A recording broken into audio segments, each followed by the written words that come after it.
सागर आहे. अगदी सुरुवातीला भगवानांनी पार्थाला सांगितलं, पार्था मय्येव मन आधस्त्व मयी बुद्धी निवेशय. तू माझ्या बुद्धीमध्ये वास कर, तुझं मन माझ्या बुद्धीमध्ये निवास करू दे. ताबडतोब त्यामध्ये असणारी कठीणता लक्षात आल्याबरोबर थोड्याशा गोंधळलेल्या पार्थाला ताबडतोब दुसरा उपाय म्हणून भगवंतांनी सांगितले, अथ चित्तम समाधातुम न शक्नोसी. जर ते तुला शक्य नसेल अर्जुना, तर ते अभ्यास योगाने तू प्राप्त करून घे. अभ्यास योगेनी ततो माम इच्छाम आप्तुम धनंजया. तरी गा ऐसे करी या आठा प्रहरा माझारी, मोटके निमिष भरी दे तू जाय. पण यामध्ये सुद्धा शक्यता अशी आहे की कदाचित हे सुद्धा जमणार नाही. हे लक्षात घेऊन भगवान आता पुढे असं म्हणतात, अभ्यासो अपि असमर्थो असी. अरे माझ्या भक्ता, तुला अभ्यास करणं सुद्धा अवघड जातंय का? काळजी नको करू. मी वासुदेव आहे, मी अनुकंपेचा सागर आहे. किंबहुना ईश्वर नावाच्या तत्वानी मी हेच कार्य करत असतो. आणि बरं का अर्जुना, मी हेही सांगतो की या विश्वामध्ये चराचर जे जे आहेत ते सर्व माझ्याकडे येण्यासाठीच प्रयत्न करत आहेत.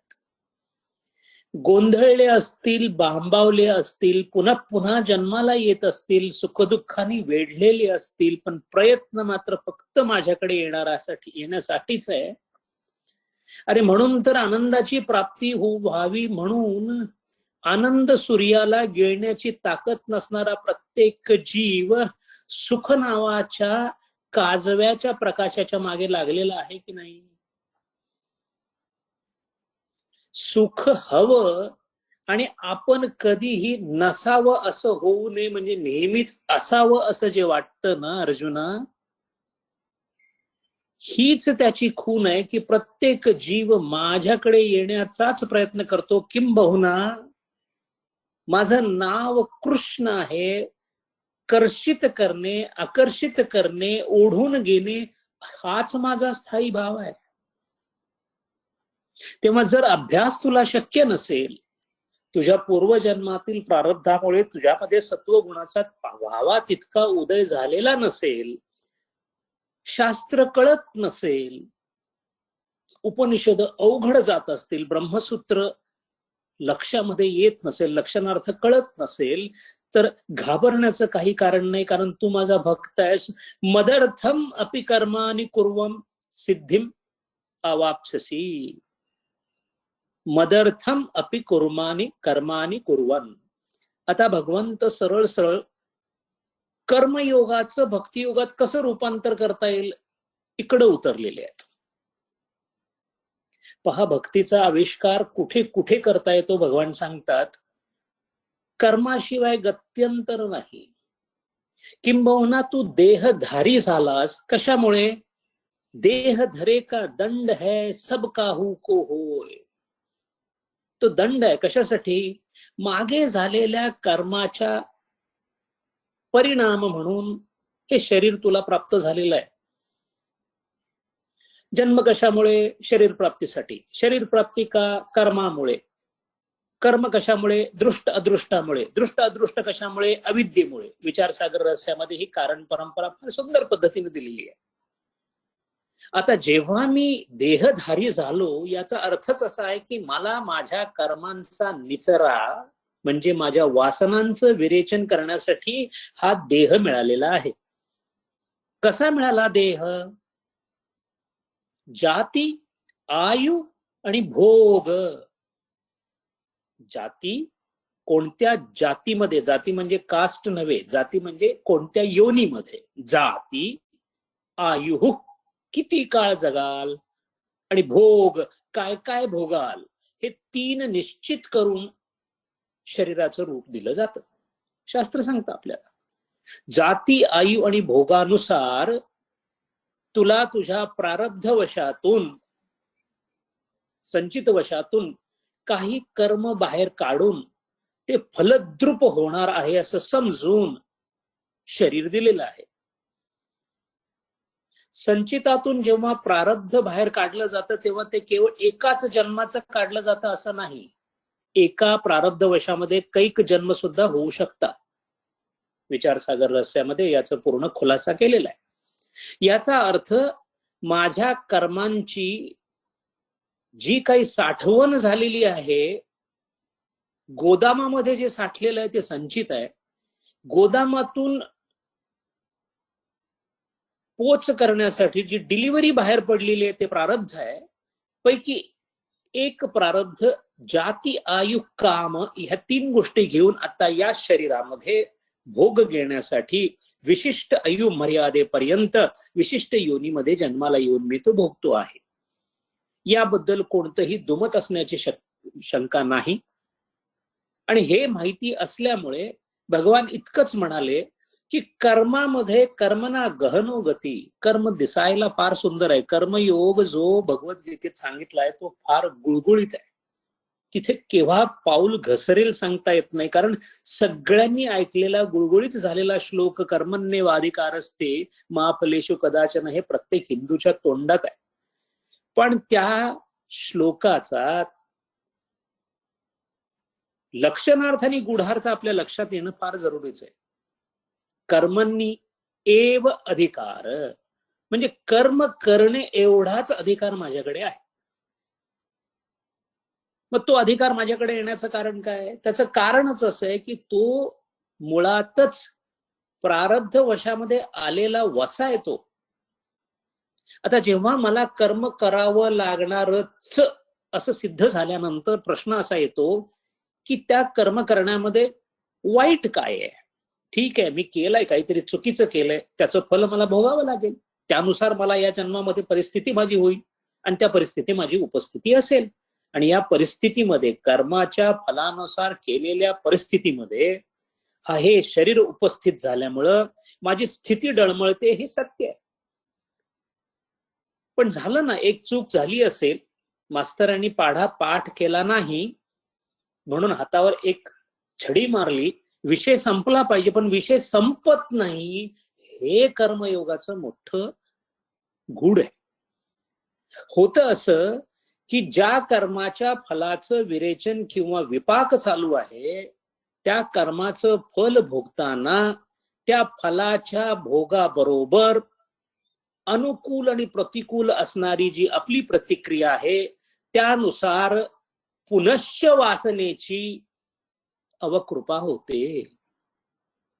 म्हणजेच कर्मबीजाला 2 अंकुर आहेत. एक कर्म विपाकाचा अंकुर आहे, म्हणजे फल मिळण्याचा, फलप्राप्तीचा अंकुर आहे. त्याच्याबद्दल फारसं काही दुमत असण्याचं कारण नाही, ते होणारच आहे. आणि ते तुम्हा आम्हाला नव्हे, साधू संतांना चुकलेलं नाहीये. त्यामुळे फल जे आहे ते रडून किंवा हसून भोगावंच लागणार आहे. फल जे आहे ते रडून किंवा हसून भोगावंच लागणार आहे. मग प्रश्न असा येतो की मग फरक काय? संतांना त्रास झाला, तुकाराम महाराजांच्या गाथा बुडवली, आम्हाला किती त्रास झाला असता? त्यांनी तक्रार परमेश्वराकडे केली. फरक काय आहे? देह धरे का दंड है सब काहू को होय, ज्ञानी भुगते ज्ञान से मूर्ख भुगते रोय. एवढाच फरक आहे. ज्ञानी ज्ञानानी कर्माची फल भोगतो, मूर्ख रडत रडत भोगतो. आणि रडणे म्हणजे केवळ रडणे नव्हे, घडलेल्या कर्माच्या फलाच्या उपभोगामध्ये पुनश्च वासनेची निर्मिती करणे हा सगळ्यात मोठा कर्माच्या फलामधला धोका आहे. संस्कारातून वासना निर्माण होतात. संस्कार म्हणजे एक तरल रूपी पडदा आहे. या संस्कारांवर पुनश्च संस्कारांचं पुनरावृत्ती झाल्यानंतर त्याचं रूपांतर वासनेत होतं. वासना म्हणजे खूप गडद झालेले संस्कार. मग जर असं असेल तर त्याला फिकं करणं म्हणजेच होणाऱ्या संस्कारांना, नव्या होणाऱ्या संस्कारांना. एक साधं उदाहरण घेतलं तरी आपल्याला कळेल. आपल्या घरामध्ये खूप कचरा साठलेला आहे, वासनांचा कचरा आपल्या घरामध्ये खूप साठलेला आहे. मग सुजान स्त्री जर घरामध्ये असेल तर ती काय करेल, पहिल्यांदा बाहेरून येणारा कचरा थांबवेल आणि मग घरातला कचरा साफ करेल.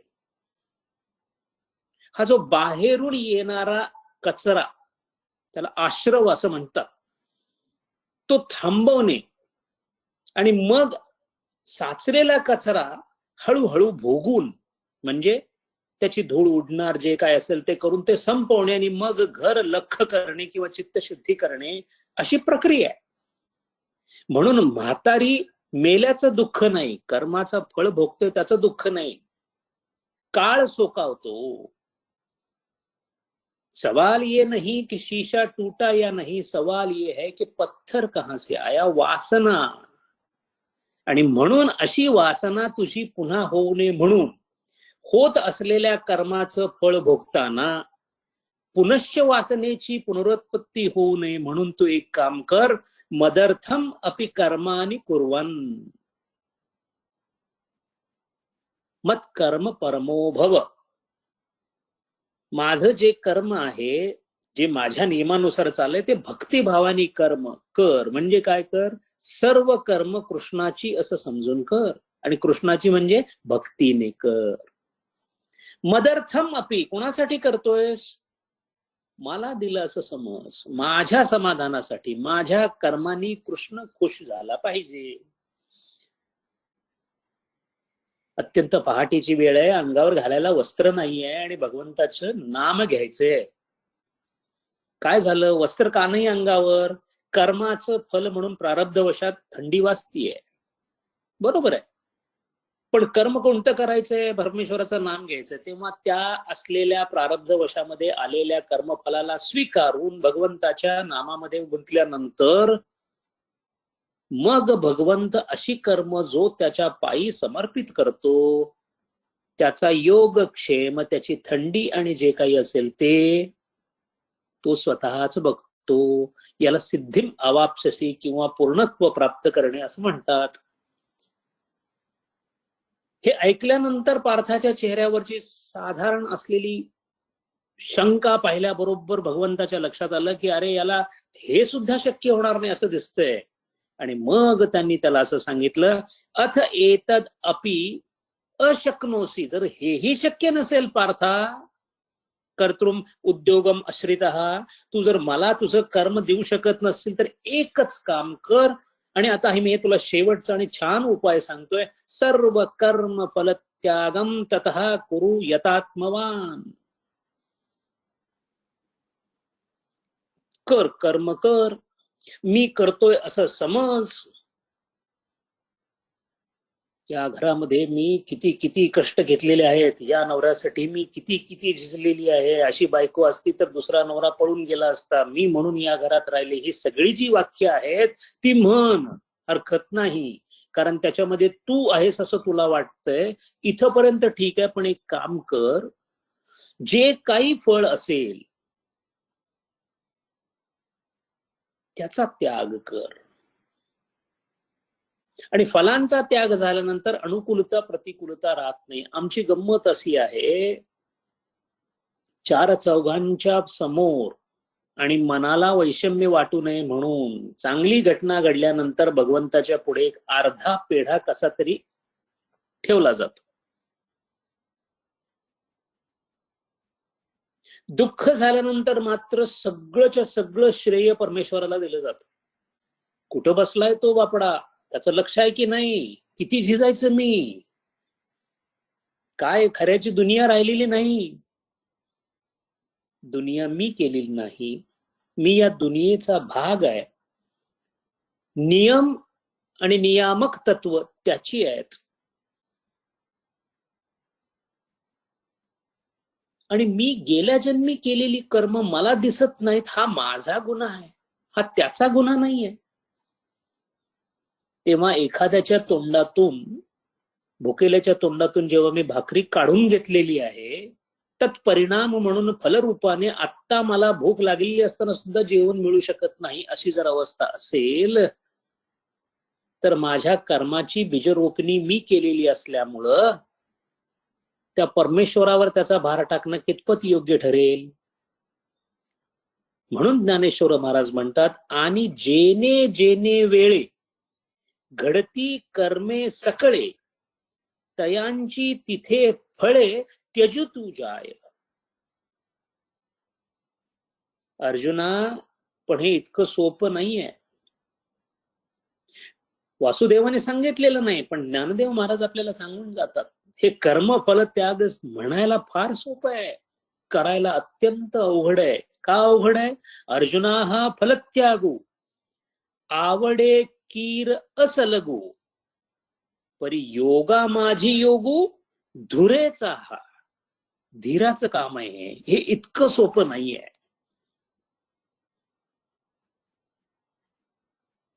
आणि हे व्हायचं असेल तर थोडीशी कर्माची आपल्याला माहिती असणं फार जरुरीचं आहे. मनामध्ये विचार येतो आणि या विचारानुसार कृती घडते, हे अत्यंत सोपं स्वच्छ आपल्याला माहिती असणारी गोष्ट आहे. मनामध्ये येणारा विचार म्हणजे वृत्ती. ही वृत्ती आल्यानंतर या वृत्तीतून होणाऱ्या घटनेनी आपल्याला एक अनुभव येतो. उदाहरण म्हणजे मनामध्ये संकल्प झाला आंबा खावा. आता त्या वृत्तीनुसार, संकल्पानुसार ज्ञानेंद्रिय कर्मेंद्रियांनी आपली आपली कर्म केल्यानंतर तो आंबा खाल्ला जातो, आणि खाल्ल्यानंतर तो मधुर आहे हा अनुभव संस्काराच्या रूपाने आपल्या चित्तावर उठतो. आता ज्यांनी आयुष्यामध्ये आंबा पाहिलेलाही नाही, असं फळ आहे ज्याला माहिती नाही, त्याचा आणि या संस्काराचा काहीच संबंध नाहीये. आता हे जे संस्कार माझ्या मनावर आंब्याचे झाले, त्याच्यामध्ये असणाऱ्या मधुरतेमुळे अनुकूल असा माझा प्रतिसाद मिळाला, छान वाटलं, आणि छान वाटल्यामुळे मला ते परत छान वाटावं असं वाटलं, ती वासना.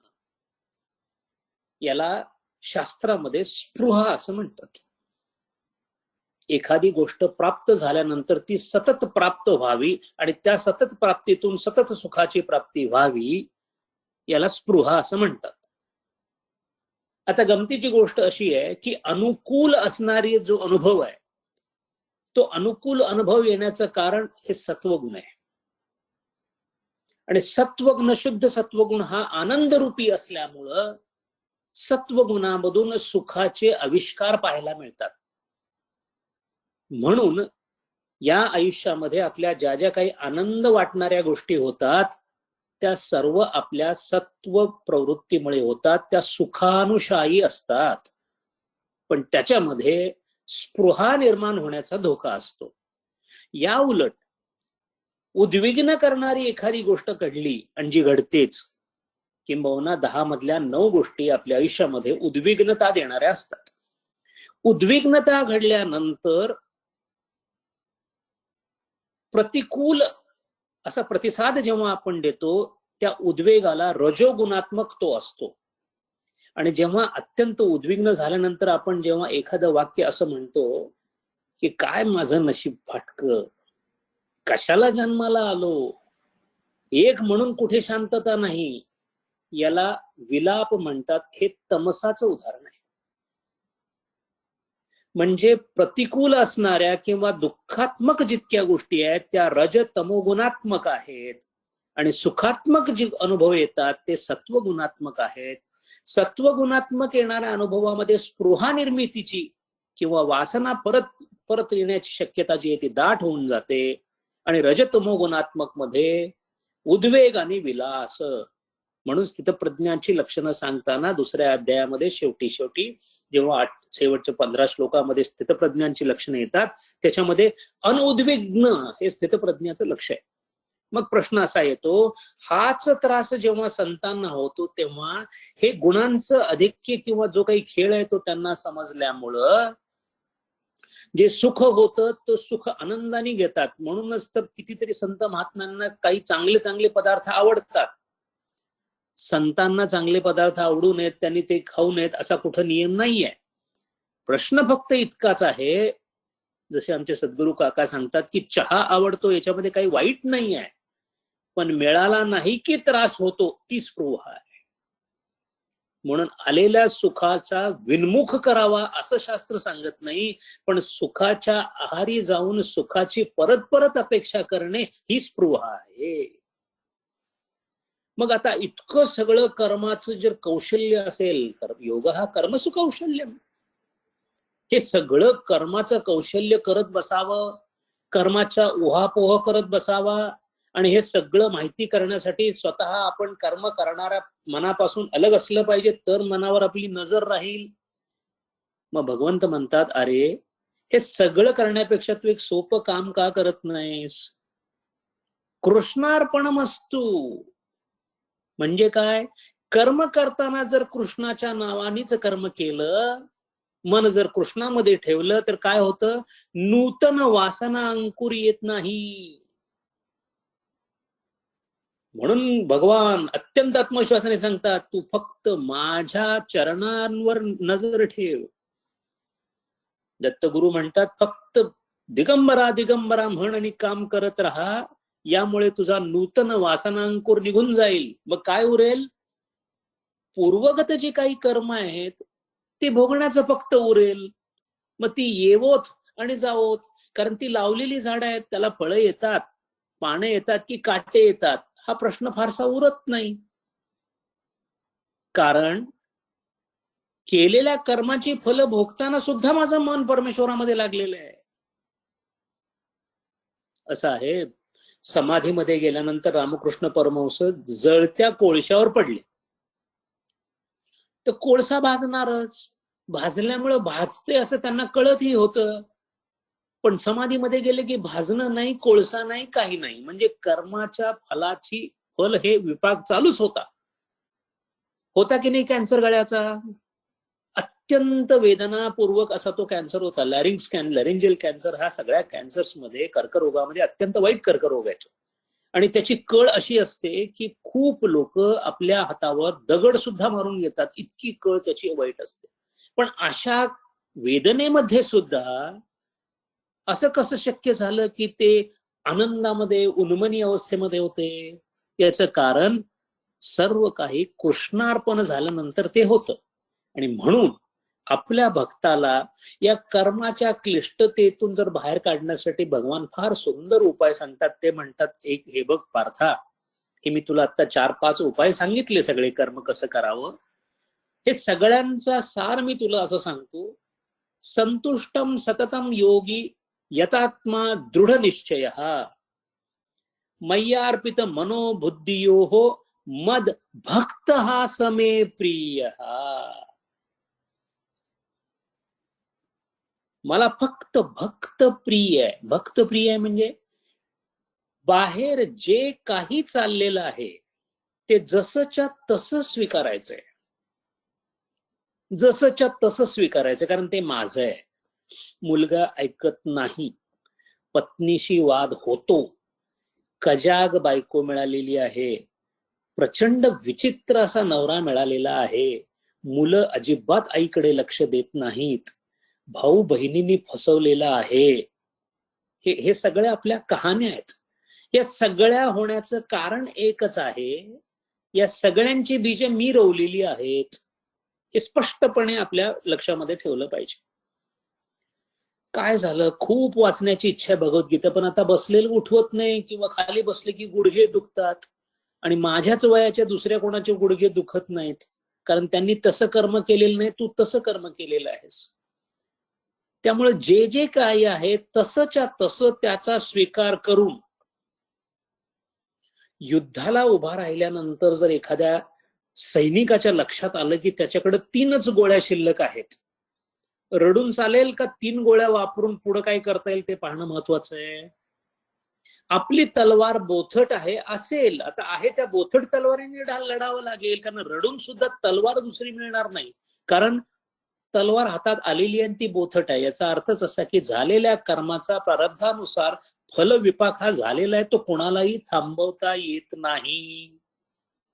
स्वतः भगवंत झाडाखाली बसलेले असताना तो बाण यायचा होता, तो अंगठ्याजवळ लागायचा होता, ज्यांच्या यदुकुल तिलक म्हणून ज्यांचा गौरव केला, अशा या महान यदुकुलामध्ये अशा प्रकारची विचित्र मारामारी होऊन प्रत्येकाने एकामेकाला संपवलं की यदुकुळाचा नाश झाला, तो थांबवता येणार नाही. दुर्वास ऋषींनी पुष्कळ प्रयत्न केले भगवंताचे. पुढे प्राण कसे जाणार आहेत माहीत असल्यामुळे खिरीने आंघोळ घातली, पण त्यातनं सुद्धा भगवंतांनी आपला अंगठा वरच ठेवला, कारण माहिती होतं की प्रारब्ध वशामध्ये ते इथं, कारण प्रारब्ध तसं आणलं होतं.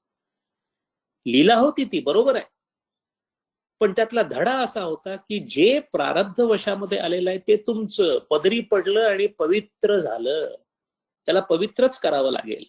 आणि गंमत अशी आहे की झालेल्या कर्मांच्या फलाचं कौतुक करत बसायला आपल्याकडे वेळ कुठे आहे, कारण ज्याच्यामुळे हे कर्म आणि फल हे नावाचं प्रकरण मागे लागलं ते कधीही मागं लागू नये म्हणून प्रयत्न करायचा आहे. म्हणून नूतन वासना अंकुर नको, आणि नूतन वासना अंकुर नको असेल तर मनामध्ये, आणि जर मन वासनाच करणार असेल तर मग कृष्णाची करा, रामाची करा, नारायणाची करा, दत्त महाराजांची करा, शंकर महाराजांची करा, समर्थांची करा, तुकारामांची करा, माऊलीची करा. अशी वासना केल्याने सत्वगुण वाढीला लागेल. आणि सत्वगुणाचं गंमत अशी आहे की अत्यंत शाळेमधला हुशार विद्यार्थी अभ्यासाला जर कोणाबरोबर बसायचं असेल तर तो ढ माणसाबरोबर बसत नाही, हुशार विद्यार्थ्याबरोबरच अभ्यास करतो. म्हणून सत्वगुणाने सत्वगुणच वाढतो, कारण मग सत्वगुणाने सत्संगत वाढते, आणि सत्संग वाढायला लागला की सत्वगुणाची वृद्धी व्हायला लागली की आपसुक मनामध्ये सत्वगुणाशी संबंधित अशाच गोष्टी घडायला लागतात. अचानक लवकर उठावंसं वाटायला लागतं, कारण तमस निघून जातो. शांत राहावंसं वाटतं, सत्वगुण वाढीला लागतो. शास्त्रीय पुस्तकं वाचावीत आणि त्याच्यामधला आनंद घ्यावा शास्त्राचा. शास्त्रामध्ये सुद्धा आनंद आहे. एखादी गोष्ट समजून घेण्याची कुवत वाढते, सत्वगुणाचा परिपूर्ण झाला समजायला हरकत नाहीये. म्हणून ज्ञानदेव फार सुंदर सांगतात, अर्जुना तो भक्तू तोची योगी तोची मुक्तू. पहा, योगी आणि मुक्त म्हणजे ज्ञानी आणि राजयोगी या दोघांना ज्ञानदेव सांगतायत की ते भक्तच आहेत. अर्जुना तो भक्तू तोच योगी तोच मुक्तू, तो वल्लभा मी कांतू ऐसा पढिये. पढिये म्हणजे आवडतो. असा जो माझा भक्त आहे अर्जुना, तो मला पत्नीवत प्रिय आहे. हे पत्नीवत प्रिय प्रकरण काय आहे? याचाच अर्थ परमेश्वराशी आपल्याला संबंध प्रस्थापित करायचा. आतापर्यंत तो निर्गुण आहे, तो निराकार आहे, त्याच्यात वृत्ती नसतात, सगळं व्यतिरेकाची भाषा सगळी झालेली आहे. आता आता आता जी भाषा आहे ती अन्वयाची भाषा आहे. आता भगवंतामध्ये आणि माझ्यामध्ये संबंध असू शकतो, हे एकदा जर मनाला पटलं तर भगवंताची संबंध प्रस्थापित करणे म्हणजे भक्ती करणे. आता प्रश्न असा येतो की मग जर असं असेल तर कोणत्याही प्रकारची इच्छा मनामध्ये असू नये, वासना सगळ्या जाव्यात, असं असताना तुम्ही भगवंताची इच्छा मनामध्ये धरा म्हणता, हे कसं काय? याला संवादी भ्रम असं म्हणतात. पहा, मुळात ज्ञान दोन प्रकारचं आहे, ज्ञान द्विविध प्रकारचं आहे. एक आहे वृत्ती ज्ञान, एक आहे फलज्ञान. वृत्ती ज्ञान म्हणजे काय? ज्ञेय वस्तू आकारित अंतःकरण, असं अवघड शब्दामध्ये सांगता येईल. आणि साध्या शब्दामध्ये सांगायचं म्हणजे, जर माझ्या समोर एखादी वस्तू असेल, म्हणजे हा पेन जर माझ्या समोर असेल तर याला एक आकार आहे, रूप आहे. माझं चैतन्य, माझ्या बुद्धीमध्ये असणारं चैतन्य, या चैतन्याशी जेव्हा संयोग पावतं तेव्हा याच्या रूपाबद्दल, याच्या आकाराबद्दल मला ज्ञान होतं. हे पहिली ज्ञानाची भूमिका आहे, ही पहिली पायरी आहे. अजूनही माझं याच्याबद्दल मत काही झालेलं नाही. मत हे वेगळं आहे. फक्त या वस्तूचं ज्ञान होणे, याला ज्ञेय वस्तू आकारित अंतःकरण म्हणतात, त्याला वृत्ती ज्ञान असं म्हणतात. हे वृत्ती ज्ञान झालं. आता याच्याबद्दल माझ्या मनामध्ये विचार येईल की किती छान पेन आहे. आता छान इथं कुठं लिहिलेलं नाहीये. हा जो माझा प्रतिसाद आहे त्याला ज्ञेय वस्तू प्रकाश प्रसूत विचार प्रसूत ज्ञान असं म्हणतो. म्हणजे त्याचं ज्ञान झाल्यामुळे मी दिलेला प्रतिसाद जो आहे त्याला फलज्ञान असं म्हणतात. म्हणजे वृत्तीज्ञान आणि फलज्ञान असे ज्ञानाचे दोन प्रकार ज्ञान संपादनामध्ये होतात. हे सांगण्याचं कारण आहे विशेष, ही क्लिष्टता सांगण्याचं कारण आहे.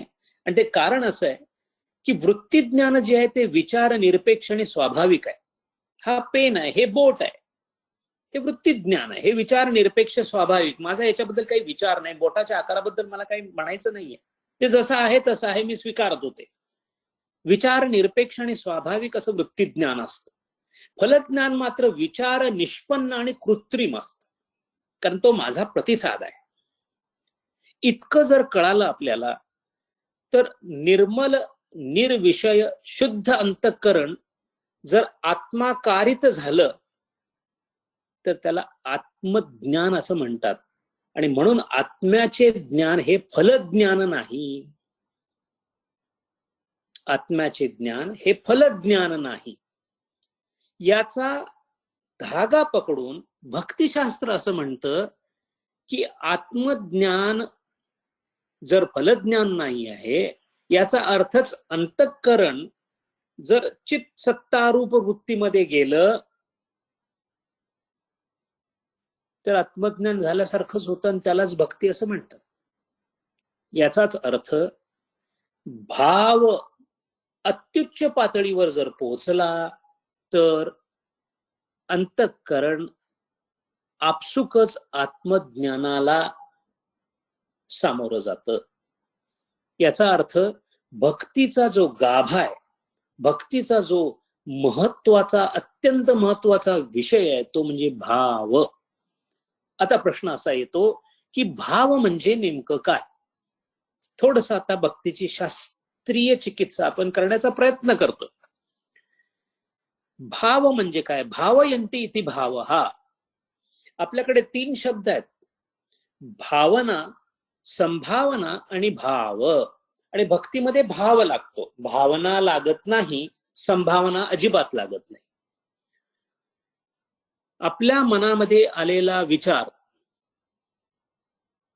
जेव्हा अति तात्कालिक आणि संदेहपूर्ण असतो तेव्हा त्याला संभावना असं म्हणतात. माझ्या मनामध्ये एक विचार आला, कशाबद्दल तर या पेन बद्दल, या वस्तूबद्दल. काय विचार आला की हा पेन आहे की छोटीशी काठी आहे. म्हणजे संदेह झाला वस्तूबद्दल आणि या संदेहाबरोबरच थोड्या काळासाठी तो राहिला, अति तात्कालिक. कारण बघितल्यानंतर मग लक्षात आलं हा पेन आहे. म्हणजे अति तात्कालिक थोड्या काळासाठी राहणारा विचार आणि संदेहपूर्ण ही संभावना आहे. जेव्हा ती संदेह रहित असते पण तात्कालिक असते तेव्हा त्याला भावना असं म्हणतात.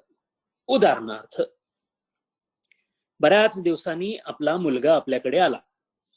आईला आनंद होते की नाही. म्हणजे तिला मनामध्ये भावना निर्माण झाली, आनंद झाला, संदेह अजिबात नाही, कारण तो मुलगाच आहे माझा. किती वेळ टिकला तो. येऊन आला, 2 तास गेले, कसं काय इकडचं तिकडचं विचारून झाला, आता तो इथला झाला, आता तो आनंद संपून गेला. म्हणून जे तात्कालिक आणि संदेहपूर्ण किंवा संदेहरहित जरी असलं पण तात्कालिक असलं तर ते भावना या प्रकारामध्ये मोडतं. पण असा जो विचार जेव्हा निस्संदेह आणि प्रदीर्घ होतो तेव्हा त्याला भाव असं म्हणतात. विचार करा, आईला आपला मुलगा कित्येक दिवसांनी भेटलाय हा आनंद जर खूप काळ टिकला तर त्या भावनेचं भावामध्ये रूपांतर होतं. दुर्दैवाने मनाच्या चंचलतेमुळे हा जो निसंदेह भाव आहे हा स्थायी होत नाही. आणि म्हणून भक्तीमध्ये स्थायी भावाची गरज आहे. आणि स्थायी भावाची जर गरज असेल तर प्रवचनाच्या वेळी कृष्णाचं वर्णन ऐकताना डोळ्यामध्ये जरी पाणी आलं तरी प्रवचनाच्या समाप्तीनंतर ते पाणी कुठच्या कुठं उडून गेलेलं असतं, कारण त्यावेळेला आपण भावनेनी कृष्णाकडे पाहिलेलं असतं, भावानी कृष्णाकडे पाहत नाही.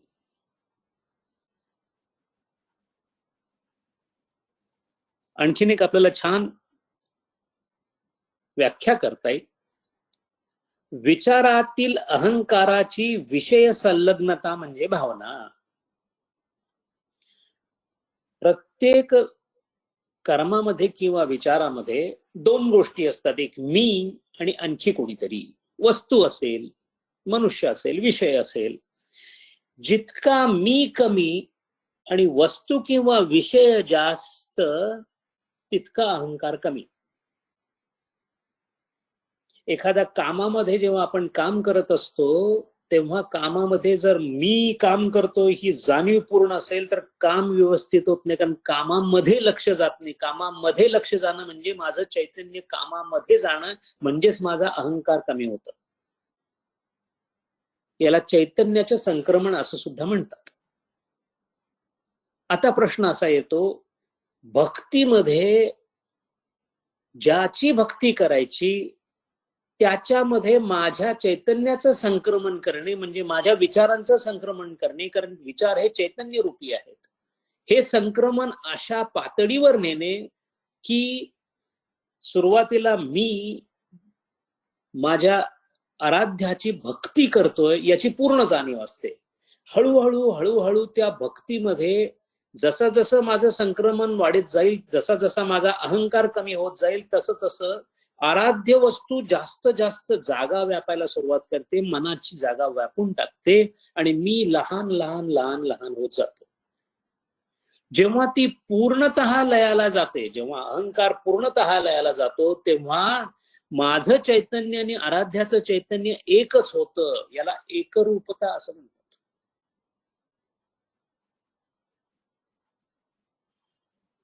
भावना, संभावना आणि भाव याचं आणखीन एक छान उदाहरण आपल्याला घेता येईल. समजा एक वाक्य आपल्याला कोणीतरी सांगितलं की अपघातात एक जण मृत्युमुखी पडला. काय विचार येतो मनामध्ये? कुठेतरी वाटतं अरे रे रे असं व्हायला नको पाहिजे होतं. याच्या पलीकडे मनामध्ये कोणत्याही प्रकारचे बदल घडत नाहीत. आता पहा, हेच वाक्य जर असं बदललं, अपघातात बहुधा माझा मुलगा असावा. आता वाक्यात फक्त थोडासा बदल केलाय. मनामध्ये काय झालं? जो हलका शोक व्यक्त केला होता त्याची जागा आता दोन भावांनी घेतली, शोक आणि भीती. कदाचित माझा मुलगा असेल, याला संभावना असं म्हणतात. नाही, जो अपघातात गेला तो माझा मुलगाच होता. आता काय झालं? शोक नावाची भावना झाली आणि ती प्रदीर्घ काळ टिकणार आहे, कारण हा जो शोक आहे तो माझा जवळचा आहे. म्हणून इथे आता जो भाव आहे तो थोडासा स्थायी व्हायला लागतो. म्हणून मग सगळ्यांना वाईट वाटते की काय आईला दुःख झालंय. याचा अर्थ ती भावना स्थिरावण्याचा प्रयत्न करते, पण ती सुद्धा काही कालाने निघून जाते. असे जे आपल्याला भाव आपल्या आजूबाजूच्या गोष्टींना पाहून येतात, या भावांना अभ्यास करून भक्तिशास्त्राने असे 12 भाव सांगितलेले आहेत. 12 भाव सांगितलेले आहेत. आता भाव कोणाबद्दलही असू शकतात, वस्तूबद्दल, विषयांबद्दल. नेमके हेच भाव जे रोजच्या अनुभवातले आहेत ते जेव्हा कृष्णामध्ये घातले जातात तेव्हा या भावांचं संस्करण आपल्या आराध्य देवतेमध्ये करणं म्हणजेच भक्तीची साधना करणं. कशा पद्धतीने हे भाव भगवंतामध्ये लावायचे? याच्यासाठी जेव्हा शास्त्राचा आधार घेऊन आपण करायला लागतो, म्हणजेच आज जो आपण नवविधा भक्तीचा आपण जो विषय आपण आता हाती घेतलेला आहे, याचा अर्थच आपण पवित्र ग्रंथांनी अनुशासित केलेल्या पद्धतीने जेव्हा आपण सुरुवात करतो भक्तीची, तेव्हा त्याला विधी भक्ती किंवा वैधी भक्ती असं म्हणतात. विधी म्हणजे नियमानुसार केलेली भक्ती. जेव्हा आपण नामाचा अभ्यास करू, नामसंकीर्तन येणार आहे, अर्चना, पादसेवन, आत्मनिवेदनापर्यंत आपण पोहोचणार आहोत, आपण त्याचा अभ्यास करणार आहोत. तो अभ्यास करून मग जेव्हा आपण आपल्या भक्तीला सुरू करू त्याला वैधी भक्ती किंवा विधी भक्ती असं म्हणतात. या उलट जर असा एखादा महाभाग, अशी एखादी पुण्यवान जनाबाई, अशी एखादी पुण्यवान मीरा, जेव्हा शास्त्राचा अभ्यास न करता सुद्धा केवळ सत्वगुणांनी प्रेरित होऊन आणि पोषित होऊन जेव्हा परमेश्वराच्या अनुरागाने परमेश्वराची भक्ती करायला सुरुवात करते, तेव्हा त्याला राग भक्ती असं म्हणतात. राग हा शब्द मराठीमध्ये क्रोधासाठी वापरला जातो, पण तसा संस्कृतात वापरला जात नाही. त्याला क्रोध म्हणतात संस्कृतात. राग म्हणजे एखाद्या गोष्टीची असणारी जवळीक किंवा लोभ. म्हणून राग भक्तीला पवित्र लोभ अनुशासित भक्ती असंच नाव आहे. कळावे लोभ असावा असं पूर्वी पत्रात लिहित असत. लोभ असावा म्हणजे तुम्ही माझ्या प्रती तुमचा स्नेह असावा, असा जो राग भक्ती आहे आणि वैधी भक्ती आहे, या भक्तीतून हळूहळू आपण पुढे जातो. आता या भावांचा थोडासा अभ्यास करणं आपल्याला जरुरीच आहे. मुळात 12 स्थायी भाव आहेत. आणि स्थायी भाव म्हणतोय मी, भावना नव्हे. स्थायी भाव म्हणजे जे स्थायी झालेले असतात, जे टिकतात, जे दूरगामी राहतात, त्यांना स्थायी भाव म्हणतात. उत्साह, शोक, विस्मय, हास्य, भय, क्रोध, जुगुप्सा. जुगुप्सा म्हणजे बिभत्स. हे जे भाव आहेत, या 7 भावांना गौणी भाव असं म्हणतात. हे फारसे भक्तीत वापरले जात नाहीत. खरं म्हणजे भावांचा आणि रसांचा अभ्यास भारतशास्त्रामध्ये, सौंदर्यशास्त्रामध्ये झालाय. आणि सौंदर्यशास्त्राचे आद्यकर्ते भरत मुनी यांच्या नाट्यशास्त्रामध्ये इतका ओहापोह झालेला आहे या भावांचा, मध्ये त्याचा संदर्भ सुद्धा घेतला जातो भक्तिशास्त्रामध्ये. आणि पुढे अभिनव गुप्ता नावाचे खूप मोठा ज्ञानी होऊन गेला, ज्यांनी या भरतमुनींच्या नाट्यशास्त्राला नाट्यवेद असं म्हटलेलं आहे. या दोहोंनीही फार सुंदर विचार भावाचा केलेला आहे. पैकी थोडासा आपण करून पाहू, कारण आपल्याला भक्तीचं शास्त्र समजावून घ्यायचंय. 12 भाव आहेत, पैकी 7 गौणी आहेत, मी आता सांगितले. आणि 5 प्रमुख भाव आहेत, दास्य, सख्य, वात्सल्य, प्रियता आणि शांत. हे 5 जे आहेत ते मुख्य भाव आहेत. हे भाव जेव्हा मनामध्ये येतात, उदाहरण घेऊया आपण. दास्य भाव हनुमंताच्या मनामध्ये सतत विराजत असे. जिथे पाहिल तिथे भगवान राम. मंत्र सांगितलं म्हणायचे हनुमान म्हणायचे, हनुमंत म्हणायचे मला नाही समजत का, मला एकच मंत्र येतो, भगवान श्रीराम. सीतामाईनी खूप काय काय अमुक तमुक तमुक तमुक सगळं सांगण्याचा प्रयत्न केला. ते म्हणाले माई मला एकच गोष्ट कळते, सगळं राम आहे.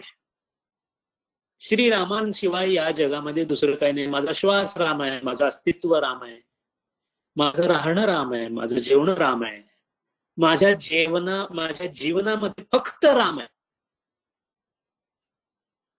अशा दास्य भक्तीमध्ये दास्य रस उत्पन्न होतो. म्हणजे प्रत्येक स्थायी भावाचं रसामध्ये रूपांतर होतं, किंबहुना ते झालं तरच भक्ती झाली असं म्हणायला हरकत नाही. भगवंताचं रूप अत्यंत छान वाटायला लागलं. तितकंसं नाही वाटत आपल्याला. किंबहुना आपल्याकडे असणाऱ्या भगवंताची रूपसादृश्यता जर बघितली तर ती आपल्या समाजामध्ये जी मान्यता आहे त्याच्यापेक्षा फार वेगळी आहे. तुम्ही जगन्नाथपुरीला जाऊन जगन्नाथाचं दर्शन घेतलं तर जगन्नाथाची मूर्तीचे डोळे इतके मोठे आहेत की त्याला कुठे काही प्रपोर्शन आहे असं वाटतच नाही. आमचा विठ्ठल काळा आहे, कृष्ण काळा आहे. बालाजी तिरुपतींची महाराजांची वर जी वैष्णव तिलक आहे तो इतका मोठा आहे की डोळे दिसत नाहीत. हे सगळं असं जरी असलं तरी त्याच्यामध्ये माधुर्य कसं काय संतांना दिसलं? याचं कारण असं आहे की जेव्हा भक्ती भावाने केली जाते तेव्हा त्या भावामध्ये बाह्य रूपातून अंतररूपामध्ये प्रवेश झाला की अंतररूपामधून मधुरतेचा प्रवेश होतो. म्हणून तर मधुराद्वैत काढणारे जे वल्लभाचार्य महाराज होते त्यांना कृष्ण मधुर वाटला. कोणाला कृष्ण मधुर वाटतो, कोणाला तो सखा वाटतो. अर्जुनाला तो सखा वाटला, सख्य भक्ती. यशोदेला मात्र किती जरी समजावून सांगितलं, अगदी त्या तोंडामध्ये विश्वमुख सगळं विश्वरूप जरी दाखवलं तरी ती एवढीच म्हणाली, हा ना नाठाळ आहे. मातृभक्तीतून वात्सल्यातूनच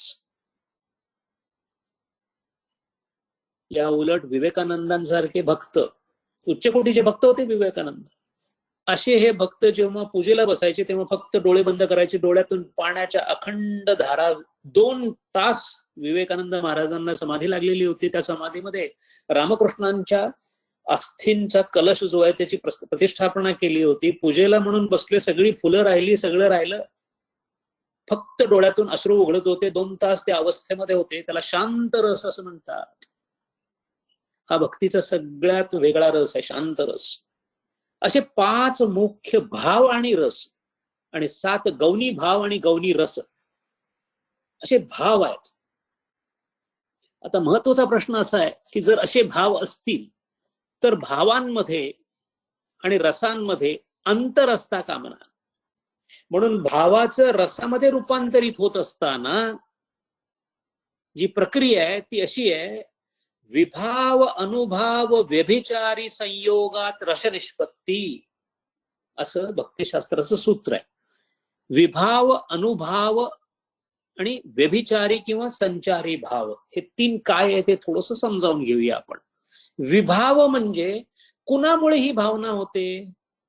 मला सांगा, प्रणयाची भावना आपल्याला पत्नी किंवा पती बरोबर सुद्धा होते. क्रोधाची भावना किंवा शांत रसाची भावना व्यवहारात सुद्धा होते. कुणामुळे भावना होते त्याला विभाव असं म्हणतात. आणि भक्तिशास्त्रामध्ये असं सांगितलंय की ज्याच्यामुळे भाव व्हावा तो कृष्णच असावा. ज्याच्यामुळे कारण, त्याला कारण म्हणतात, म्हणजे भाव उत्पन्न होण्याच्या कारणाला विभाव असं म्हणतात. आता या विभावामध्ये सुद्धा 2 भाग आहेत, आलंबन आणि उद्दीपन. कृष्णाला पाहून मनामध्ये भाव उत्पन्न होणे आणि कृष्णाची आभूषण पाहून सुद्धा मनामध्ये भाव उत्पन्न होणे, दोन्ही आलंबन आहेत, दोन्ही आलंबन आहेत. म्हणून तर तुकाराम महाराजांनी विठ्ठलाचं वर्णन, सुंदरते ध्यान उभे विटेवरी करकटावरी ठेवून या, तुळशी हाळ गळा कासे पितांबर, का वर्णन केलंय? कपड्यांचं वर्णन कशासाठी? कपड्यांचं वर्णन नाही, जो भाव आहे, विभाव आहे, पांडुरंग माझा विभाव आहे, त्या पांडुरंगाचं आलंबन करण्यासाठी पांडुरंगाची प्रत्येक गोष्ट नामदेव महाराजांनी चरणाची धूळ म्हणजे देवळाची धूळ डोक्याला लावून घेतली होती. काय धुळीत होतं? बाबा महाराज अर्शेकर जेव्हा सज्जनगडावर आले तेव्हा चक्क मातीमध्ये लोळले, कारण समर्थांची पावलं तिथून गेलेली आहेत. याला म्हणायचं विभाव. कारण म्हणून भगवंताची पूजा अर्चना करण्यासाठी जे महत्व दिले, त्याला पूजा करताना जेव्हा बाळकृष्णाला झोपवायचं तेव्हा त्याच्या नखाला सुद्धा धक्का लागता कामा नये. कारण विभाव. विभाव म्हणजे ज्याच्यामुळे भाव निर्माण होतो ते कारण. असा हा विभाव जर व्यवस्थित असेल आणि जर त्यामुळे उद्दीपन झालं भावाचं, तर त्याचा जो परिणाम आहे त्याला अनुभाव असं म्हणतात. विभावाच्या परिणामाला अनुभाव असं म्हणतात. अनुभव हा शब्द वेगळा आहे आणि अनुभाव हा शब्द वेगळा आहे. अनुभाव झाल्याने अनुभव येतो. हे जे अनुभाव आहे हे अनुभाव अंतस्थ भावाचे प्रकटीकरण म्हणजे अनुभाव. हे 2 प्रकारचे असतात आणि याच्यावरून आपल्याला कळतं आपली भक्ती चालली आहे बरोबर की नाही. एक सात्विक भाव आहेत आणि एक मिश्र भाव आहेत. सात्विक शुद्ध, सात्विक मिश्र. सात्विक शुद्ध भाव हे केवळ मानसिक असतात, ते फक्त तुम्हालाच कळतील भक्ती करताना. जर भक्ती व्यवस्थित चालली असेल तर 8 प्रकारचे सात्विक भाव केवळ मानसिक रूपाने भक्ताला स्वतःला कळतील असे होतात. थोडे बहुत आजूबाजूच्याला सुद्धा दिसू शकतात. उदाहरणार्थ स्तंभन, अंग कापायला लागतं. परमेश्वराच्या नावाने गदगद झालं की कसं होतं? अंग कापतं. स्तंभ, स्वेद, अंगाला घाम यायला लागतो, रोमांच, केस उभारायला लागतात, अंगावरचे. स्वरभेद, आवाज बरोबर येत नाही, गळा दाटून येतो. कंप, वैवर्ण्य, रंग बदलायला लागतो, रंग बदलायला लागतो. गौरांगांचं अंग निळं पडायचं, रामकृष्ण परमहंसांचं अंग सोनेरी रंगाचं व्हायचं. विवेकानंदांच्या अंगावर तर नेहमीच सुवर्णकांतीची झळाळी होती. अश्रू, डोळ्यातून अश्रू येणं भगवंताच्या भावनेचं, भावाचं द्योतक आहे. त्यामुळे डोळ्यात टच दिशी पाणी येणं हे सात्विक आणि मानसिक प्रकटीकरणाचं, अनुभवाचं द्योतक आहे. आणि मग एखादा चैतन्य महाप्रभूंसारखा कृष्णाचा अवतार असतो, जो कृष्णाचं नाव घेतल्याबरोबर मूर्छितच होतो, त्याला मूर्छा असं म्हणतात. कितीतरी वेळेला चैतन्य महाप्रभू बड्या मुश्किलीने उभे राहायचे, कारण ते नेहमी पडायचे खाली, कारण शरीराचीच काय सगळ्याचीच भान निघून जायचं. असे 8 सात्विक अनुभव असतात. आणि मिश्र म्हणजे काय, तर मानसिक आणि कायिक आणि वाक हे तिन्ही एकत्र अशी सुद्धा भाव येतात. उदाहरणार्थ नाचायला लागतो आपण. तुम्हाला आश्चर्य वाटेल, विवेकानंदांना अमेरिकेमध्ये सुद्धा असं मनामध्ये असा भक्तीचा विचार यायचा आणि विवेकानंद आपल्या स्वतःभोवतीची एक छानशी गिरकी घ्यायची. हे नमूद केलेलं आहे बऱ्याचशा पाश्चात्य त्यांच्या शिष्यांनी, आणि खूप छान वाटायचं. रामकृष्ण परमहंसांनी तर एका दुर्गा पूजेमध्ये जवळजवळ 2-2.5 तास जो ताल धरला होता, त्याचं वर्णन शारदानंद महाराजांनी केलेलं आहे. ते अप्रतिम वर्णन आहे, कारण स्वतः कृष्ण ज्याच्यामध्ये संचारला, म्हणजे कृष्ण नाचतोय. भक्ताच्या शरीरामध्ये कृष्णाचा अंश आल्यानंतर जर इतकं गोड वाटत असेल, तर मग रास करणारा श्रीकृष्ण किती आनंद देऊन जात असेल. काय रासाची ती वैभव असेल, काय गोपींचं नशीब असेल, काय राधेचं नशीब असेल, काय संतांचं नशीब असेल. म्हणून त्या सुखाला आपण इतके पारखे आहोत की त्या सुखाची कल्पना सुद्धा आपल्याला करता येत नाही. केवळ एखादं नाम घेतल्यानंतर जेव्हा आपल्याला थोड्याशा भावना उचंबळून येतात, पण जे सतत त्यात डुंबलेले आहेत, म्हणून नृत्य, गीत आणि हास्य, बरीचशी कवनं अशी आहेत गोस्वामी लोकांची की त्याच्यामध्ये हसू आहे, आणि ते हसू आपसुक फुटलेलं आहे. म्हणून मिश्र आणि सात्विक शुद्ध आणि सात्विक मिश्र अशा प्रकाराने अंतस्थ भावाचं जे प्रकटीकरण होतं त्याला अनुभव म्हणतात. आणि संचारी भाव किंवा व्यभिचार भाव म्हणजे कधी कधी असे काही भाव येतात, ते काही काळापुरते येतात आणि जातात. उदाहरणार्थ आपल्याला जेव्हा क्रोध येतो, तेव्हा क्रोध हा विभाव आहे.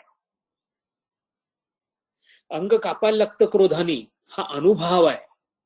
आणि कुत्सित हास्य करतो आपण ज्यांनी आपल्याला त्रास दिलाय त्याच्याबद्दल, तो संचारी भाव आहे, तो थोड्या काळासाठी येऊन जातो. तसंच भक्तीमध्ये विभाव कृष्णाचा असतो, अनुभव हा रोमांचकारी असतो, आणि संचारी भाव म्हणजे काही विचित्र हालचाली होतात, काही विचित्र शब्द बाहेर पडतात,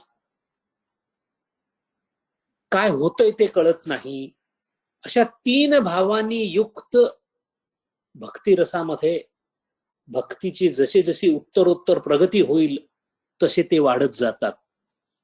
आणि मग जेव्हा हे खूप वाढत वाढत हा रस निष्पत्ती रतीकडे जातो, म्हणजे पहिल्यांदा रुची, रुचीचं रती, आणि रतीचं जेव्हा प्रेमरसामध्ये रूपांतर होतं तेव्हा मीरा तयार होते.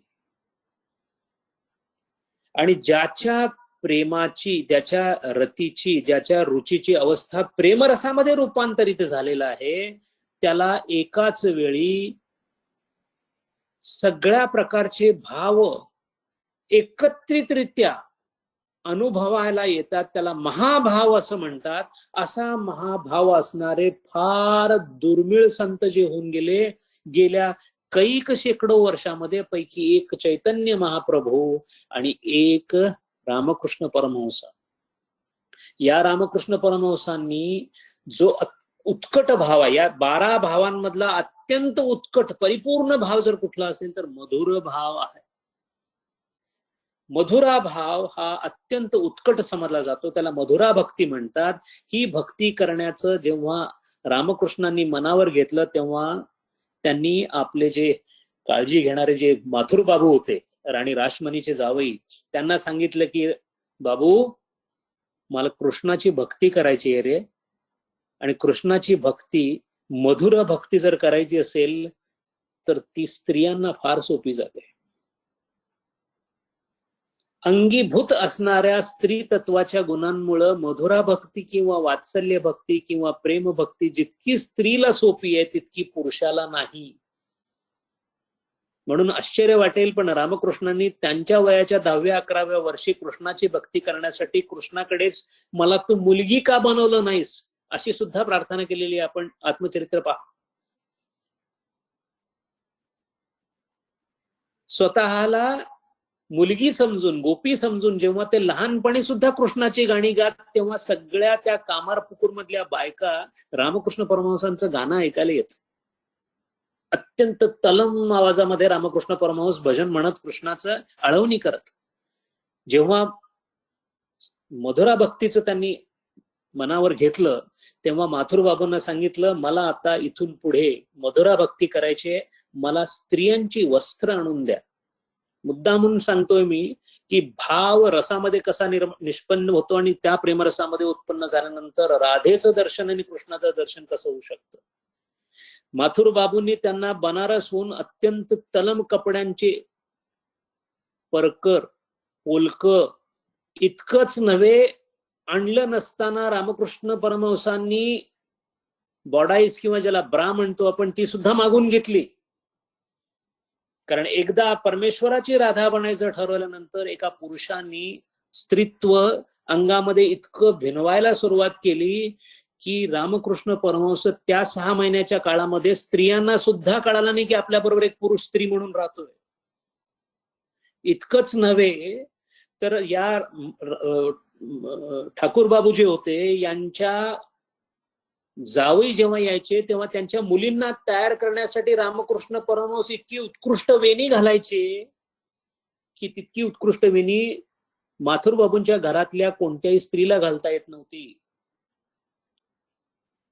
हळूहळू रामकृष्णांचं अंग बदलायला लागलं, स्नायू कमी व्हायला लागले, चालण्यामध्ये मादकता यायला लागली, चालण्यामध्ये स्त्री तत्वाप्रमाणे चालायला लागले.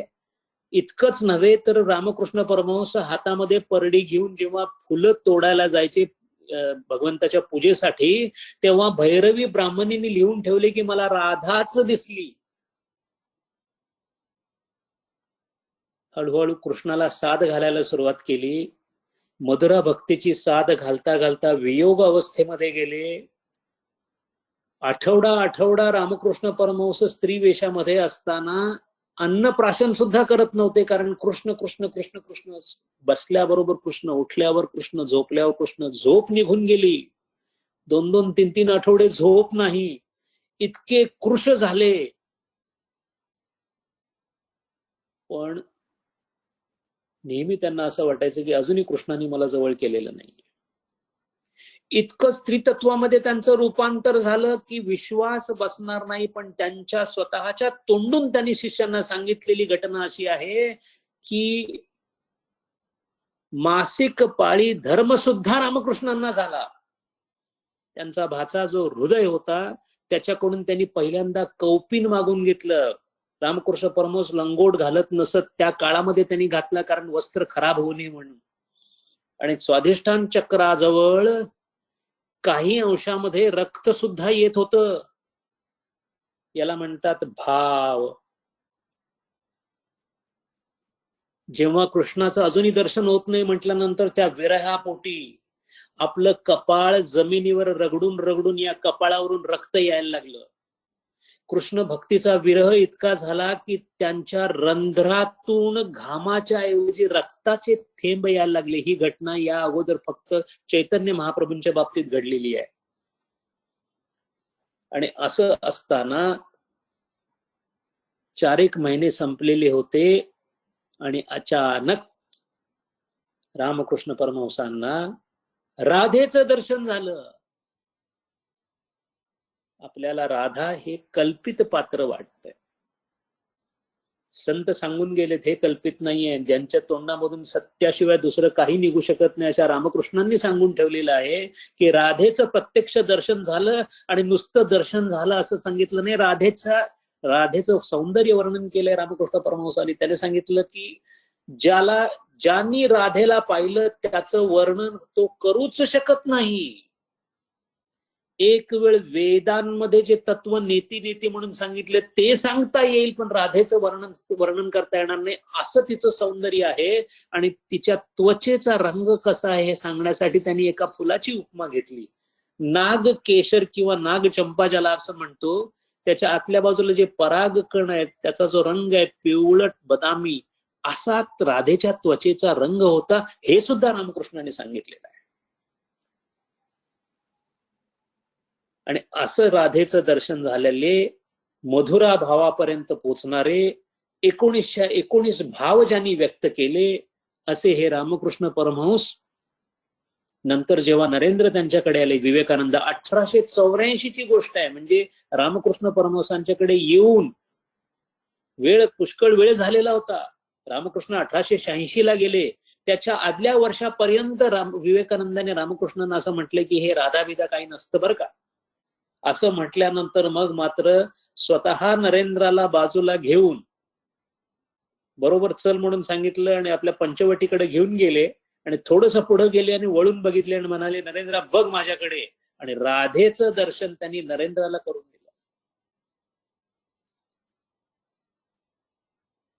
ज्यांचा राधेवर विश्वास नव्हता अशा विवेकानंदांना राधेचं दर्शन, ज्या राधेच्या दर्शनासाठी 4 महिने एवढ्या खस्ता रामकृष्ण परमहंसांना काढायला लागल्या, म्हणजे स्वामी विवेकानंदांचा अधिकार किती मोठा असेल पहा.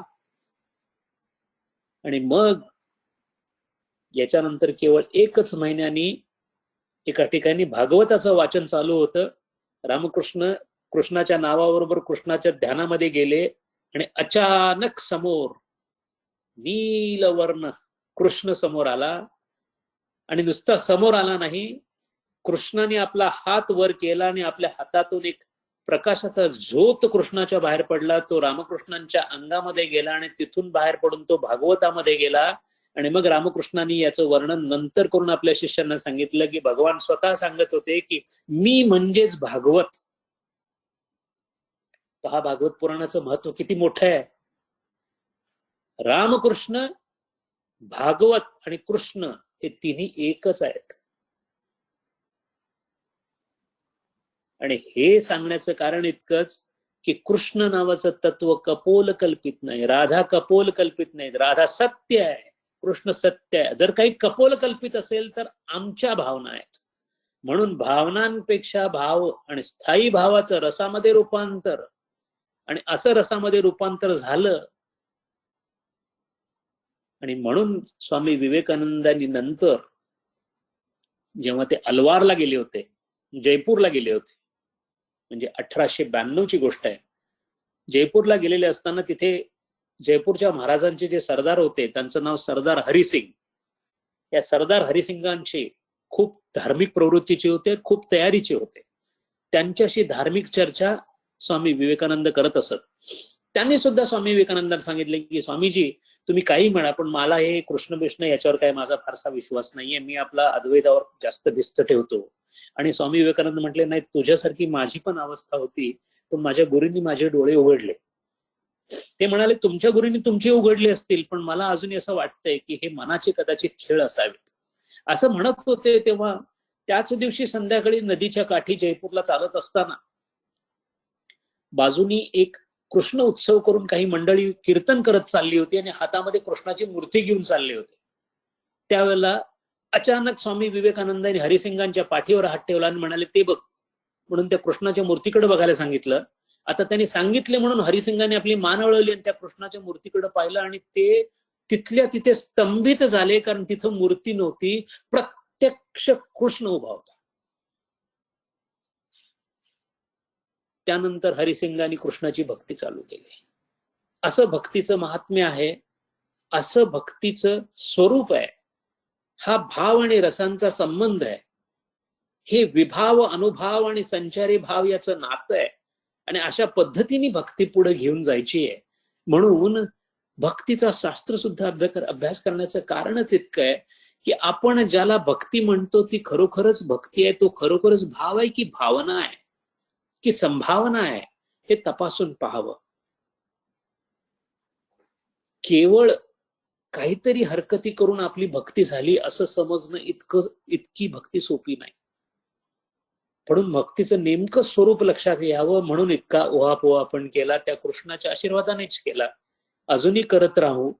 हे कोणते 19 भाव आहेत, कशा पद्धतीने ही भक्ती होती, हे आपण पुढच्या वेळेला बघूया. भगवान वासुदेवांची इच्छा आहे की आपल्याला भक्तीची कवाड उघडी व्हावीत. संत हातामध्ये अमृताचा कुंभ घेऊन उभे आहेत, आपला फक्त आ वाचण्याची वाट पाहतायत. आपण ते करूया. ते करण्यासाठी तो आ कसा वाचायचा, कसे हात पुढे करायचे, कशी अंजली तयार करायची आणि त्या अंजलीमध्ये मग त्या संतांचं अमृत भक्ती रूपाने कसं घ्यायचं आणि मग कसं त्या रामाला, त्या हरीला, त्या कृष्णाला आपलं करायचं, हे समजावून घेण्याचा आपण प्रयत्न करूया. इथे वाणीला विराम देऊ. हरि ओम. काही प्रश्न आलेले आहेत, आपण थोडे प्रश्न बघू. वेळ कमी आहे मला माहिती आहे, पण थोडे प्रश्न, चांगले प्रश्न आहेत, प्रश्नांमधून आपलं उद्बोधन होऊ शकतं. प्रश्न पहिला असा आहे की बोले तैसा चाले त्याची वंदावी पावले, पण मग काही संत उपदेश सदाचाराचा करतात पण स्वतः मात्र तसे वागत नाहीत, असे कसे? उदाहरणार्थ शंकर महाराज मद्यपान करत, सिगारेट ओढत, मग यांना संत कसे म्हणावे? महाराज, एक गोष्ट लक्षात घ्यायला हरकत नाही, संत आणि ज्ञानी हे अतिवर्णाश्रमी ज्ञानी असतात. अतिवर्णाश्रमी म्हणजे त्यांचा वर्णाश्रमाशी ते वर्णाश्रमाच्या पलीकडे असतात, एक. दुसरी गोष्ट, त्यांचं अस्तित्व हे लोकसंग्रह या निमित्ताने किंवा तुका म्हणे आता उरलो उपकारा पुरता या न्यायाने ते दैवी कार्य करत असतात. त्यांचे कार्य अहैतुक म्हणजे कोणताही हेतू नसतो, स्वार्थ नसतो, पण निश्चित प्रयोजनात्मक असतं. यापैकी श्रोत्रिय, ब्रह्मनिष्ठ, दयाळू हे आपल्या समाज नियमांच्या संकल्पनाप्रमाणे चालतात. पण व्रात्य, ब्रह्मनिष्ठ आणि कलंदर प्रवृत्तीचे जे असतात ते बालवत, पिशाचवत अथवा उन्मत्त असू किंवा भासू शकतात, किंबहुना तसे ते भासतात. असं का वागतात संत? का शंकर महाराज असं वागत होते? पहिलं कारण आहे अयोग्य जीवास आपल्यापासून दूर ठेवण्यासाठी. जो श्रद्धावान नाहीये, ज्याला कळत नाही कोण आहेत ते, तो आपल्या अपसुकच बाजूला होतो. दुसरं, उपेक्षायोग्य वर्तणूक केल्यामुळे जे भौतिक अपेक्षेवाले जे जन असतात ते टाळले जातात, की हा हे महाराज मला काय देणार, हे तर दारू पित आहेत, हरकत नाही. म्हणजे मग जे आपल्या स्वार्थासाठी भगवंताची भक्ती करणारे जे भक्त आहेत ते आपसुकच बाजूला केले जातात. दुसरी गोष्ट, आपल्या फकिरी वृत्तीतून ते ज्यांना चालना द्यायची त्यांना देतात. उदाहरणार्थ, अशेरांना दारूची बाटली पाजली, दुसऱ्या कोणाला तरी दारू पाजली आणि अशेरांना दारू चढली, हे प्रधानांना दाखवलं. दारूचं सरबत करण्याची जी करामत आहे अशी करून कोणाचा तरी उद्धार केला. स्वतः 40 दारूच्या बाटल्या पिऊन कुठली नशा झाली नाही याचा काहींची श्रद्धा वाढवण्यासाठी उपयोग केला गेला. आणि म्हणून हे व्रात्य ब्रह्मनिष्ठ जे असतात ते मुद्दामून असं करतात. आणि एक महत्वाचं कारण आणखीन एक सांगतो, त्यांना आलंबनाची नितांत गरज असते. आपल्याला परमेश्वर केव्हा तरी आठवतो, कारण आपल्याला आपण या भौतिक विश्वात रमलेलो आहे. शंकर महाराजांच्या सारखे जे दत्तरूप अवतार आहेत ते सतत दत्त रूप समाधिस्थ अवस्थेमध्ये असतात. त्यांना या भूतलावर जर यायचं असेल तर कुठल्या तरी आलंबन घ्यायला लागतं. रामकृष्णांना तंबाखूचं आलंबन घ्यायला लागायचं. शंकर महाराज दारू आणि सिगरेटचं आलंबन घेऊन या पृथ्वी तलावर राहायचे, अन्यथा ते सतत समाधिस्थ असत. म्हणून ते तशा प्रकारचं वर्तन आणि ते व्रात्य ब्रह्मनिष्ठ करतात. दुसरा प्रश्न आहे, अवतार, अंशावतार आणि अवलिया यात फरक काय? अवतार, अंशावतार हे हिंदू धर्मात आहेत. अवलिया हा सुफी धर्मामधला प्रकार आहे.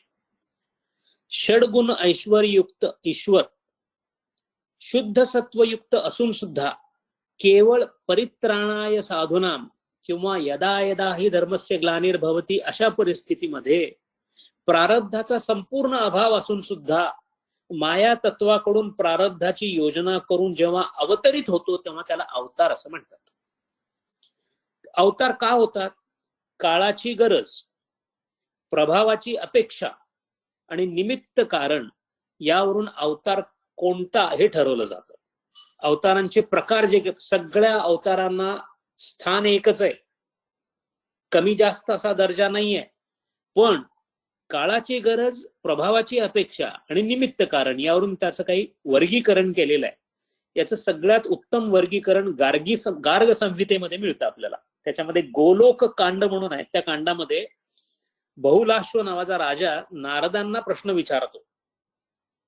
कथिदा श्रीहरे विष्णू अवतारे भवत्यलम साधुना रक्षणार्थ कृपया वदम माम प्रभो. हे प्रभू, साधूंच्या रक्षणासाठी भगवान विष्णूंनी किती अवतार आणि कशा प्रकारचे घेतले हे मला सांगा. आणि नारदांनी त्याचं उत्तर दिलं. ते उत्तर म्हणजे या प्रश्नाचं उत्तर आहे, अंशांशो अंश तथा आवेश कलापूर्ण प्रकथ्यते व्यास अद्यैश्य स्मृत षष्ठ परिपूर्णतम स्वयं. हे राजा, भगवंताचे 6 प्रकारचे अवतार आहेत असे व्यास महर्षींनी सांगितलेलं आहे. अंश अवतार, अंशांश अवतार, आवेश अवतार, कला अवतार, पूर्ण अवतार आणि परिपूर्णतम अवतार.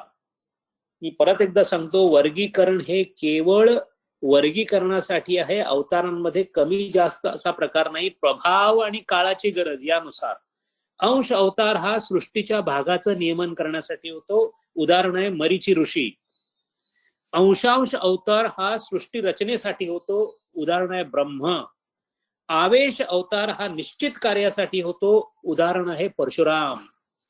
कला अवतार हा धर्म आणि ज्ञान संस्थापनासाठी होतो. उदाहरण आहे कपिल मुनी. म्हणून भगवद्गीतेमध्ये मुनीनाम कपिल मुनीही असं विभूती योगात सांगितलेलं आहे. पूर्ण अवतार हा वीर्य, उत्साह, नवरस, निर्मिती, क्षण असा अवतार असतो. आणि म्हणून पूर्ण अवतारामध्ये नरसिंह, श्रीराम भगवान, नर आणि नारायण येतात. आणि जे परिपूर्णतम अवतार ज्याला समजलं जातो, जो व्यक्त अव्यक्त स्वरूप, सगुण, निर्गुण, निराकार सगळ्यांना छेदून जो जातो, सगळे अवतार ज्या अवतारामध्ये जातात तो तेजस अवतार म्हणजे परिपूर्णतम अवतार भगवान श्रीकृष्णाचा आहे असं समजलं जातं. समर्थांनी फार सुंदर उत्तर दिलेलं आहे, जे सत्कीर्तीचे पुरुष ते परमेश्वराचे अंश, असं अवतारांबद्दल आहे. अवलिया हा सुफी शब्द आहे. अवलिया हा वली नावाच्या शब्दाचं अनेक वचन आहे. वली म्हणजे परमेश्वराचा मित्र, सखा. एक असेल तर वली, अनेक असतील तर अवलिया. आणि हे अवलिया काय करतात, हे वली काय करतात तर आशीर्वाद देतात. त्या आशीर्वादाला बरका असं म्हणतात. म्हणून आपल्याकडे बरकत असू दे असं म्हणतात. बरकत म्हणजे आशीर्वाद. आणि ह्या सुफी धर्मामध्ये सुद्धा त्याच्या काही पातळ्या आहेत. आपण त्याच्यामध्ये फारसं जाण्याची गरज नाहीये. पण अख्यार, अब्दाल, अब्रार, अवताद, नुकाबा, कुतुब आणि घौत किंवा घौस असे त्यांचे पातळे आहेत. तिसरा प्रश्न असा आहे की माझ्या गुरूंशी वडील, भाऊ, मित्र, पुत्र असे अनेक व बदलणाऱ्या नात्यांनी मी त्यांची सेवा करते. मग आपल्या आराध्यास संपूर्ण शरण जावे या न्यायाने मी माझ्या अपत्यासम गुरुस जर मानते तर त्यांना शरण कसे जाऊ? कारण आई हे नाते जर मी माझ्या गुरूंबरोबर ठेवलं असेल तर मी शरण कसे जाऊ? तुम्ही गुरूंशी ठेवलेल्या नात्यांचा आणि शरणागतीचा अर्थार्थी संबंध नाही. त्याचं कारण असं आहे, रिश्ता एक बहाना है, असल में खुद को खोना है. खुद को ना देखना है, उसे देखने की शर्त. सूफी शब्द आहेत. कोणत्याही नात्याने सेवा करताना अहंकाराचा विलय होणे म्हणजेच प्रेमाची परिकाष्ठा. त्यामुळे तुम्ही जी सेवा करत आहात ती अत्यंत भक्तिभावानं जर केली तर त्याच्यामध्ये शरणागती समाविष्ट झाली. कारण अत्यंत सेवाभावाने जेव्हा एखादी गोष्ट करतो तेव्हा सेवेचं प्रेमात रूपांतर होतं, आणि सेवेचं प्रेमात रूपांतर होणे म्हणजेच अहंकाराचा पूर्ण लय होणे, आणि अहंकाराचा पूर्ण लय होणे म्हणजेच शरणागती. म्हणून कोणत्याही नात्याने गुरुची सेवा करत असताना शरणागती होते की नाही याचा विचार करण्याचं सुद्धाच कारण नाही, कारण ती सेवा म्हणजेच शरणागती चालू आहे, आणि त्या सेवेची पराकाष्ठा म्हणजे पूर्ण शरणागती आहे. हरिओम. ओम पूर्णमदः पूर्णमिदं पूर्णात् पूर्णमुदच्यते पूर्णस्य पूर्णमादाय पूर्णमेवावशिष्यते. ओम शांति शांति शांति. हरि ओम. श्री गुरुभ्यो नमः. हरि ओम. श्रीराम. खूप खूप धन्यवाद डॉक्टर साहेब. कोणास प्रश्न असल्यास अनम्यूट करून विचारावे. आपल्याकडे वेळ आहे का? जी जी. अच्छा, मी जाधव बोलतोय मुंबईहून. आपल्या मनावरती एक शब्द लहानपणापासून असा बिंबवलेला गेलेला आहे की व्यभिचार म्हणजे काहीतरी निषिद्ध किंवा असं काहीतरी वाईट. तर एखादा भक्त असेल आणि तो एखाद्या सगुण रूपातल्या परमेश्वराची भक्ती करत असेल. हॅलो.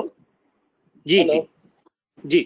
आणि जर त्यांनी त्या देवाची भक्ती न करता दुसऱ्या एखाद्या देवाला, सगुण रूपातल्या देवाला जर त्याची भक्ती करायला सुरुवात केली तर ती व्यभिचारी भक्ती असं त्याला काही लोक म्हणतात. हे चुकीचं आहे का? म्हणजे मला तर ते चुकीचं वाटतं, पण माझं ज्ञान तुटपून जाईल.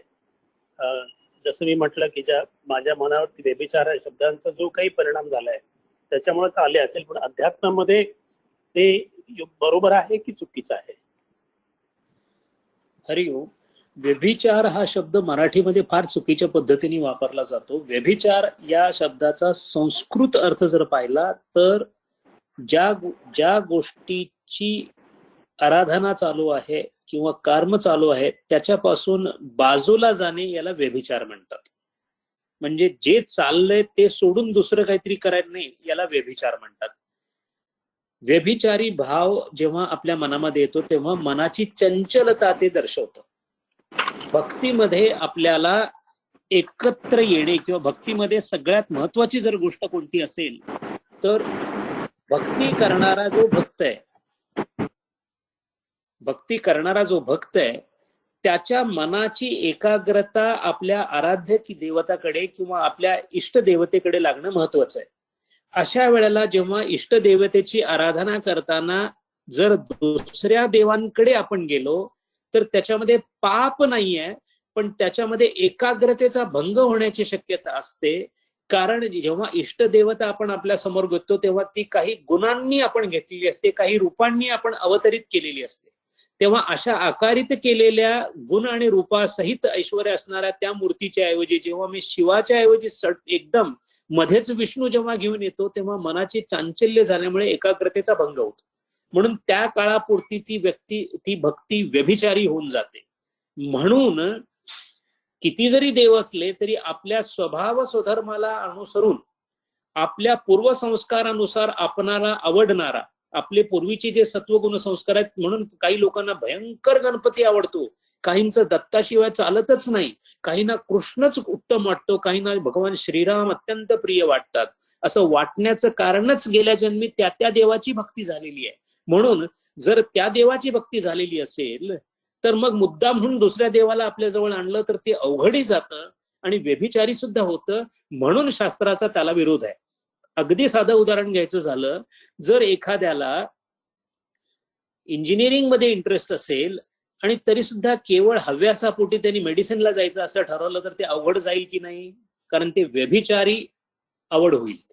म्हणून जिथे ज्याचा स्वभाव स्वधर्म जो गुणांनी ठरवला जातो, जे गुण त्याच्या प्रारब्धामध्ये पहिल्यापासून आहेत, त्यांनी त्या गुणांचा परिपोष करण्याचा प्रयत्न पूर्वी केलेला आहे. म्हणून तर काही लोक तंत्रामध्ये जातात, काही मंत्रात जातात, काही अघोरी विद्येत जातात, काहींना गूढाचं आकर्षण आहे. म्हणून आपल्या स्वभावाला अनुकूल अशी भक्ती करावी, ज्याची चालू आहे, जिथे गती मिळते ती भक्ती समजावं की ही माझी भक्ती आहे, हा माझा देव आहे, हा मला आवडतो. संतांमध्ये सुद्धा असं होतं, काहींना तुकारामात प्रचंड प्रिय आहेत, काहींचं समर्थांकडे लक्षही जात नाही. तेव्हा जो आपल्याला आवडतो, कोणाचा दुस्वास, कारण कोणाही जीवाचा न घडो मत्सर, वैष्णव असल्यामुळे कोणाचाही दुस्वास नाही, कोणालाही नावं ठेवायची नाहीत. समजा मी विष्णू भक्त आणि ऐन वेळेला मला शंकराच्या तिथे जाऊन एखाद्या आरतीमध्ये समाविष्ट व्हावं लागलं, अगदी आनंदाने व्हावं, आणि मग काय करावं, शंकरामध्ये काय बघावं, विष्णू बघावा, हरकत नाहीये. असं झालेलं आहे. असं भगवत मीरेच्या बाबतीत झालेलं आहे. कोणत्या तरी दुसऱ्या मंदिरात जाऊन सुद्धा दुसऱ्या देवामध्ये कृष्ण बघितलेला आहे त्यांनी. तेव्हा कुठेही जायला हरकत नाही, फक्त भक्ती व्यभिचारी होऊ नये. म्हणजे ज्या देवावर, ज्या इष्टदेवतेवर आपण ध्येय केंद्रित केलेलं आहे ते विचलित होऊ दे. हरिओम. हरिओम.